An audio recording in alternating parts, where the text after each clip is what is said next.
Hey friends, welcome to the Creative Business Mindset. This is your backstage pass to the realities of turning your passion into profit. My name is Joké. I'll be your host. I'm a busy mom of 3, navigating the twists and turns of life and business. You'll get the good, the bad, and the glorious mess of starting afraid, the determination to keep going no matter what. Everyone knows you for that one thing. You know what I'm talking about. It's the thing that comes so naturally to you that you're happy to do it for free. That was me until I made 6 figures in my first year as a home stager. I've made so many mistakes so you don't have to. If this Nigerian girl can do it, you, my friend, can do it too. Let's go.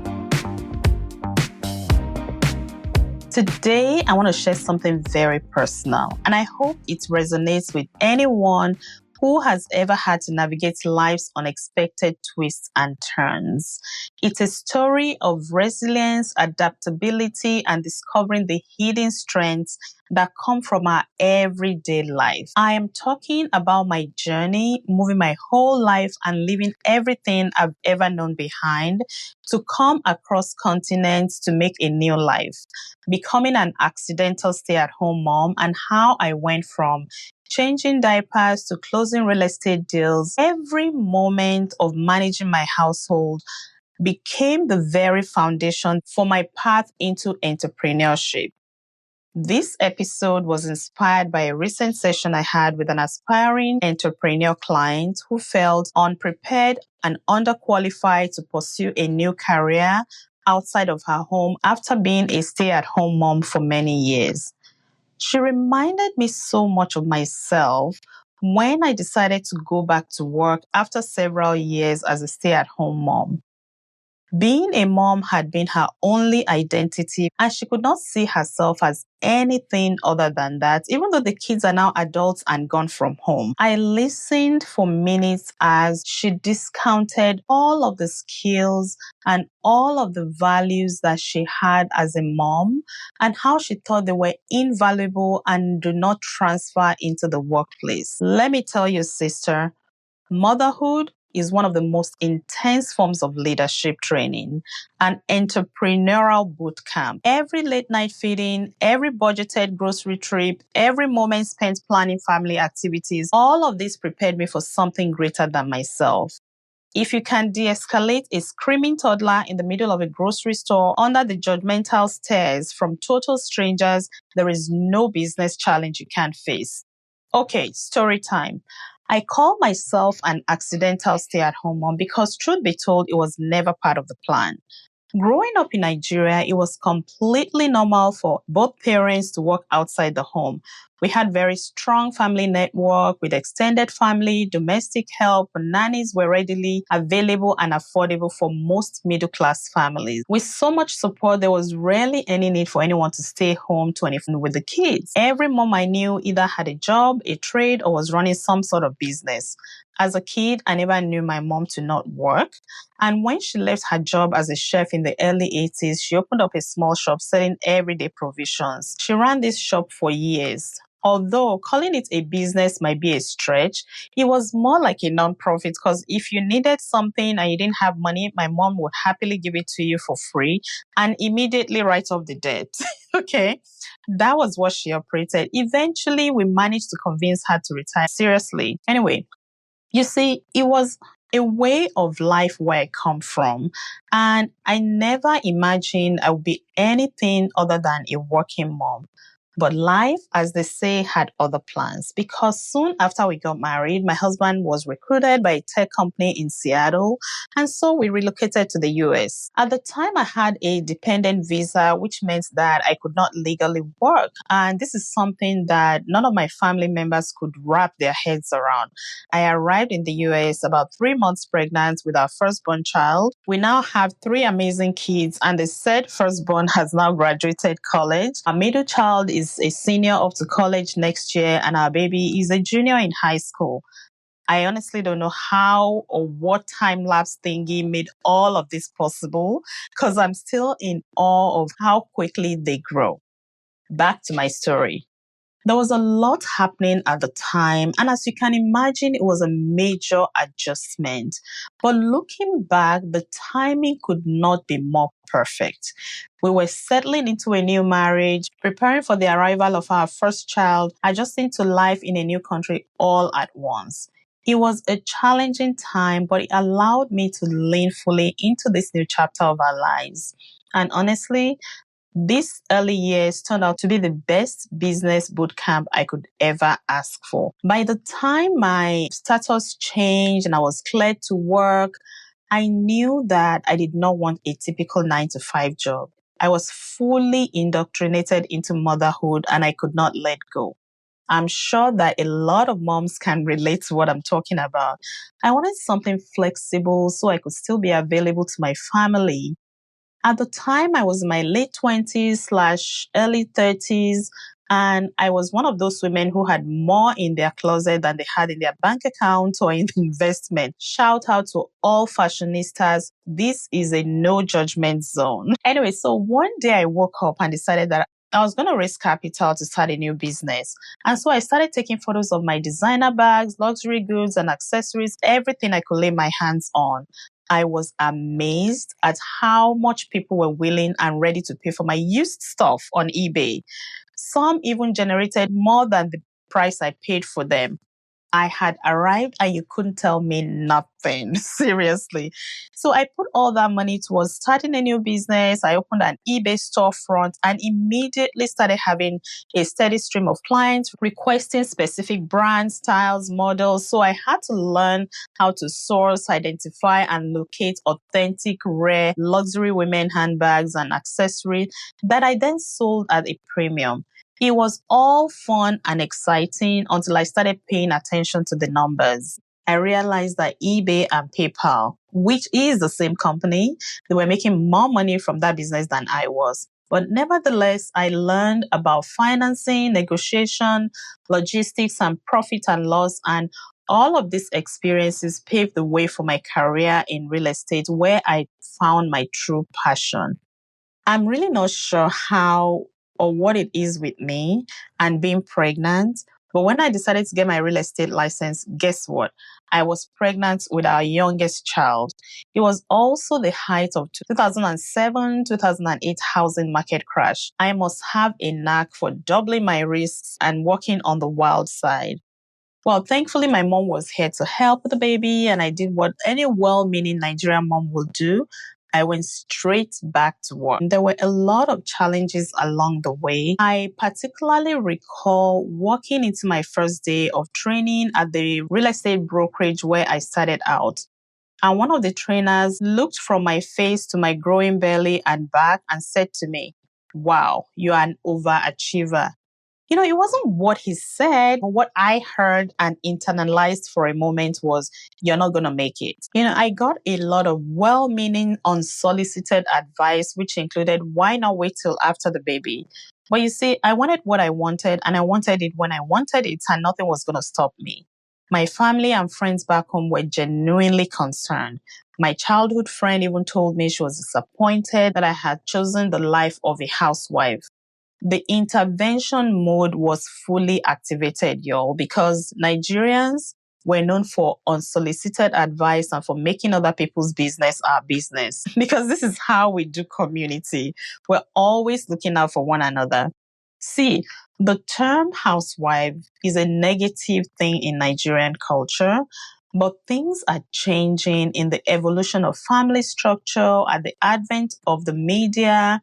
There has been a cultural shift and the need for moms to be more involved in the shaping of their families and being present in the kids' formative years. The landscape just keeps changing and people are adapting with it. Okay, let's get into the meat and potatoes of this.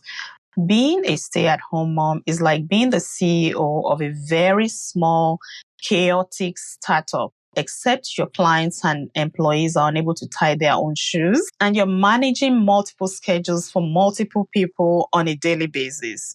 I know that these clients of mine are not the only moms who have ever faced this challenge. So I want to offer you some encouragement that there is life after the kids no longer need us to keep their noses dry. Let's break down some critical skills every mom brings to the workplace and how they translate directly into entrepreneurship. I would even be bold as to put it on your resume like I did back then.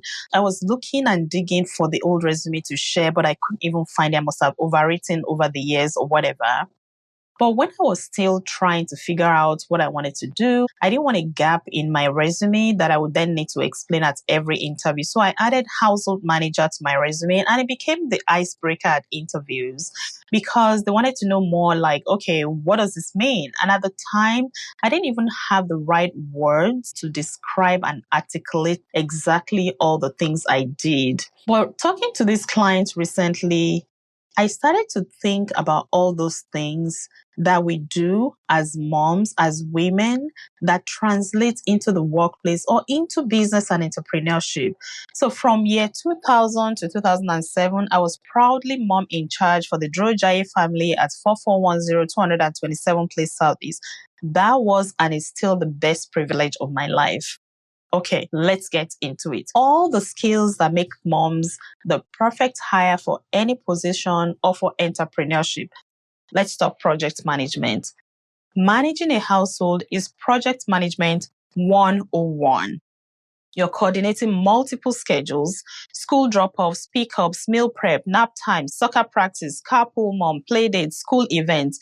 This is not much different than the skill set for managing a project in the workplace. Let me tell you something. If you can organize 3 kids under 7, keep them safe, well-fed, entertained, well-adjusted, not go out smelly, and become law-abiding citizens, you are more than capable of handling a team or a client roster. Budgeting.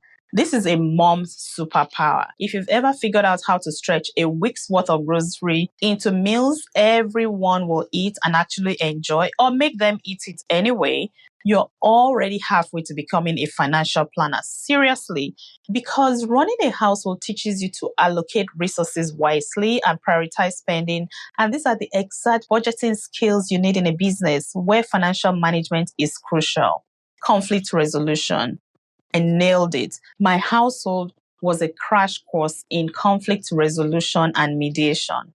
From breaking up siblings' fights to negotiating who gets the last piece of cookie, being a mom teaches you diplomacy, patience, and the ability to remain calm under pressure most of the time. Let's be real. These are all the skills you need for handling difficult clients, team disagreements, or any stressful situation in business. What about problem solving? Moms are some of the most resourceful people on the planet. At the drop of a hat, you can invent new games on a rainy day when kids can't get out to play. Problem solving is in our DNA. In business, this creativity will help you find unconventional solutions to big problems without breaking the budget. Next up, time management. This is an Olympic sports level, and moms have it on lockdown.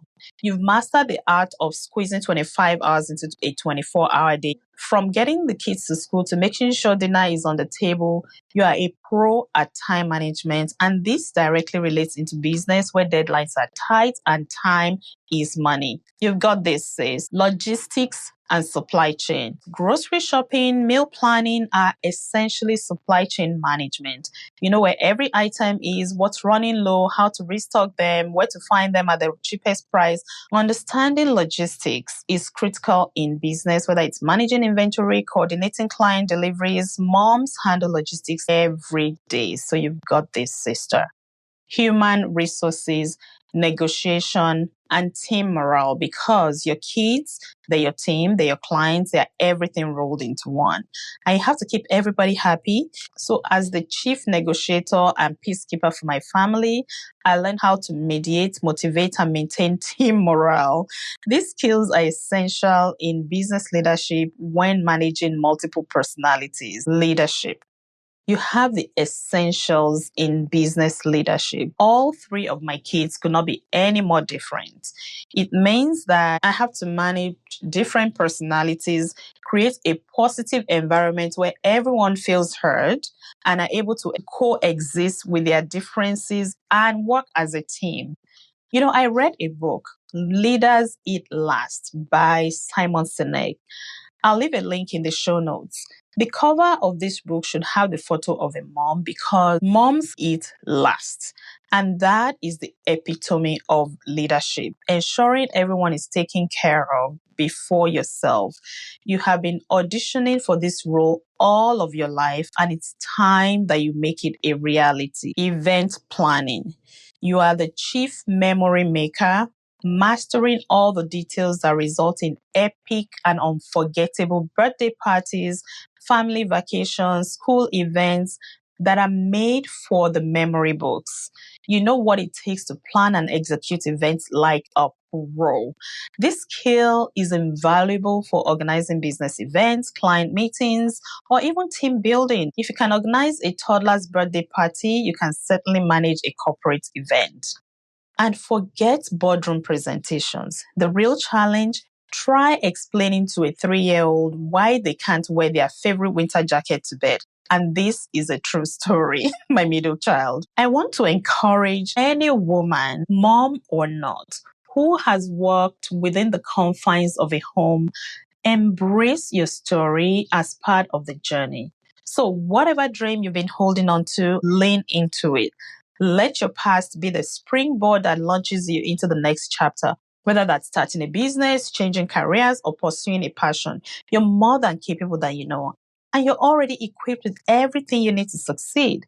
Now it's time to put it to work in a new environment, one that's just as rewarding without the spilled milk and runny noses. As we wrap up this episode, I want to leave you with these final words that all of your experiences count. In fact, they are your superpower. Every meal you've ever prepared, every conflict you've ever resolved, every tough decision you've made for your family, those are the building blocks that have prepared you for your next adventure. Don't doubt the journey that's brought you here. It's exactly what will take you to where you're meant to go. Go for it unapologetically. You've got this, sister. You've been listening to the Creative Business Mindset podcast. Remember to share, like, and subscribe. Thank you for listening and keep doing all the things. Until next time.